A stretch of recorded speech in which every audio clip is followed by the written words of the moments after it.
Ini bukan lagi sekadar kejutan, ini mulai terasa seperti ancaman nyata. Di Le Mans, di tengah nama-nama besar Eropa, seorang anak muda Indonesia diam-diam mulai membuat pedok gelisah. Dan yang paling mengejutkan, ia melakukannya dengan tenang tanpa banyak bicara. Veda bikin pedok gempar. Rookie Indonesia libas rider Spanyol di Le Mans. Veda Ega Pratama kembali mencuri perhatian di ajang Moto3 Le Mans Prancis 2026. Setelah tampil luar biasa pada sesi free practice 1, rider muda asal Gunung Kidul itu tampil sangat impresif dan sukses mencatatkan waktu 1 menit 41,887 detik. Catatan yang langsung membuat banyak orang terkejut karena Veda berhasil lebih cepat 0,3 detik dari pembalap Spanyol Brian Uriarte. Dan di level Moto3, selisih 0,3 detik bukan angka kecil. Apalagi di sirkuit teknis seperti Le Mans yang dikenal sangat sulit dan penuh tekanan. Namun yang membuat pedok semakin kagum bukan hanya waktunya, melainkan cara Veda mendapatkan waktu itu. Ia terlihat sangat tenang, masuk tikungan agresif, namun tetap halus, berani, tapi tetap terkontrol. Dan yang paling penting, ia terlihat nyaman. Seolah-olah Le Mans bukan trek asing baginya. Padahal statusnya masih rookie. Penampilan Veda pun langsung menjadi bahan pembicaraan di dalam pedok. Banyak pihak mulai menyoroti gaya balapnya yang unik, agresif, presisi, dan penuh keberanian. Beberapa pengamat bahkan mulai menyebut Veda memiliki kemampuan adaptasi yang sangat langka karena tidak semua rookie mampu langsung cepat di lintasan sekompleks Le Mans. Namun di tengah semua pujian itu, Veda justru memilih tetap tenang. Tidak ada ucapan besar, tidak ada target berlebihan. Meski kini mulai disebut-sebut sebagai salah satu bintang masa depan MotoGP. Pembalap 17 tahun itu tetap merendah. Ia hanya ingin memberikan yang terbaik di setiap balapan. Veda mengatakan, ekspektasinya sederhana. Ia hanya ingin selalu berusaha maksimal dan berharap bisa bertarung di grup depan. Namun baginya, yang paling penting adalah beradaptasi secepat mungkin. Mental seperti inilah yang mulai membuat banyak orang kagum. Karena di saat hype mulai membesar, Veda tetap fokus, tetap tenang, dan tetap bekerja. Momentum positif ini sendiri datang setelah penampilan luar biasanya di Jerez. Saat itu, Veda berhasil melakukan comeback impresif dan menunjukkan bahwa dirinya memiliki kecepatan untuk bersaing di barisan depan. Hasil itu pun menjadi suntikan kepercayaan diri besar bagi rookie Indonesia tersebut. Namun Veda sadar, setiap akhir pekan berbeda. Setiap trek punya tantangan sendiri. Dan itulah alasan mengapa ia memilih tetap membumi. Meski kini mulai diperhatikan oleh banyak pihak, Le Mans sendiri sebenarnya bukan tempat asing bagi Veda. Pada ajang Red Bull Rookies Cup 2024, ia pernah finish ke-7 dan ke-5 di sirkuit ini. Pengalaman itu menjadi modal penting untuk memahami karakter Le Mans yang teknis, cepat, dan membutuhkan setup sempurna. Veda pun mengaku menemukan setting motor yang tepat sejak awal akan menjadi kunci utama agar bisa tetap kompetitif di semua sesi. Dan sejauh ini ia berhasil membuktikannya. Bersama Honda Tim Asia, Veda kini mulai menjelma. Menjadi salah satu rookie paling diperhitungkan. Bahkan performanya mulai membuat banyak rider Eropa waspada. Karena sedikit demi sedikit, ia terus berkembang, terus belajar, dan terus menunjukkan bahwa pembalap Indonesia juga bisa bersaing di level dunia. Saat ini, Veda berada di posisi ke-6 klasemen pembalap dengan koleksi 37 poin. Masih tertinggal dari Maximo Quiles yang berada di puncak klasemen.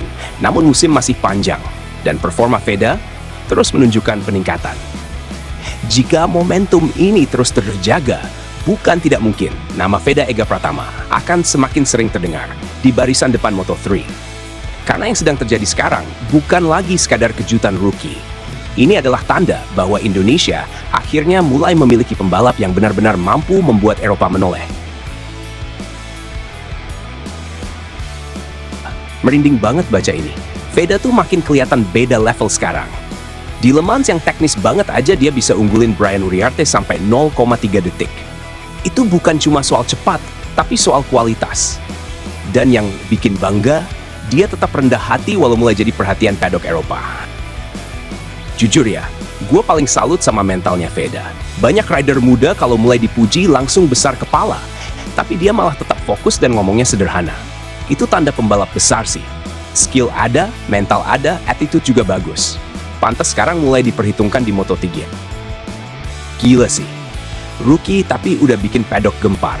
Dan bukan karena crash atau kontroversi, tapi karena pure speed, itu yang mahal. Le Mans tuh bukan track gampang loh, tapi Veda malah kelihatan nyaman banget. Kalau terus berkembang kayak gini, masa depannya bisa cerah banget. Bagian yang paling gue suka itu waktu dibilang Eropa mulai menoleh. Karena selama ini rider Asia sering diremehkan. Tapi sekarang Veda pelan-pelan mulai ubah pandangan itu. Dan media Prancis aja sampai ikut sorotin performanya. Bangga banget sumpah jadi fans rider Indonesia. Yang bikin beda dari Veda tuh konsistensinya. Banyak rider bisa bikin satu lap cepat, tapi nggak semua bisa stabil di tiap sesi. Veda justru kelihatan makin tenang tiap lap. Itu mental balap yang matang banget buat ukuran rookie. Honda Tim Asia harus all out support dia sih. Nah serius ya, kalau rookie udah mulai ngalahin rider Spanyol di Le Mans, itu tandanya dia emang punya bakat spesial. Dan Veda gak cuma cepat, tapi racing line sama kontrol motornya juga enak dilihat banget. Kayak udah lama di Moto3. Suka banget sama cara Veda jawab soal target. Dia nggak muluk-muluk, nggak banyak omong, tapi hasil di track yang bicara. Itu mental juara sih menurut gua. Dan sekarang dia udah posisi 6 klasemen, padahal masih rookie. Gila banget perkembangan dia. Ini baru yang namanya pembalap masa depan Indonesia. Bukan cuma cepat, tapi juga punya attitude bagus dan kerja keras. Dan yang bikin gue makin optimis, dia selalu berkembang tiap seri. Dari Thailand, Brasil, Jerez, sekarang Le Mans. Progresnya jelas banget. Le Mans itu track yang butuh feeling tinggi, salah sedikit aja langsung kacau. Tapi Veda malah bisa tampil pede dan konsisten. Itu artinya adaptasinya memang luar biasa. Pantas paddock mulai heboh sekarang. Ini bukan hype lagi, ini real performance. Bangga banget lihat nama Indonesia mulai diperhitungkan di Moto3. Dan semua itu karena Veda tampil bukan cuma cepat, tapi juga cerdas di lintasan. Kalau dia terus jaga momentum dan Honda kasih motor kompetitif, gue yakin cepat atau lambat, dia bakal jadi langganan podium. Jujur ya, gue paling salut sama mentalnya Veda. Banyak rider muda kalau mulai dipuji langsung besar kepala, tapi dia malah tetap fokus dan ngomongnya sederhana. Itu tanda pembalap besar sih. Skill ada, mental ada, attitude juga bagus. Pantas sekarang mulai diperhitungkan di Moto3. Gila sih. Rookie tapi udah bikin paddock gempar. Dan bukan karena crash atau kontroversi, tapi karena pure speed, itu yang mahal. Le Mans tuh bukan track gampang loh, tapi Veda malah kelihatan nyaman banget. Kalau terus berkembang kayak gini, masa depannya bisa cerah banget. Bagian yang paling gue suka itu waktu dibilang Eropa mulai menoleh. Karena selama ini rider Asia sering diremehkan. Tapi sekarang Veda pelan-pelan mulai ubah pandangan itu.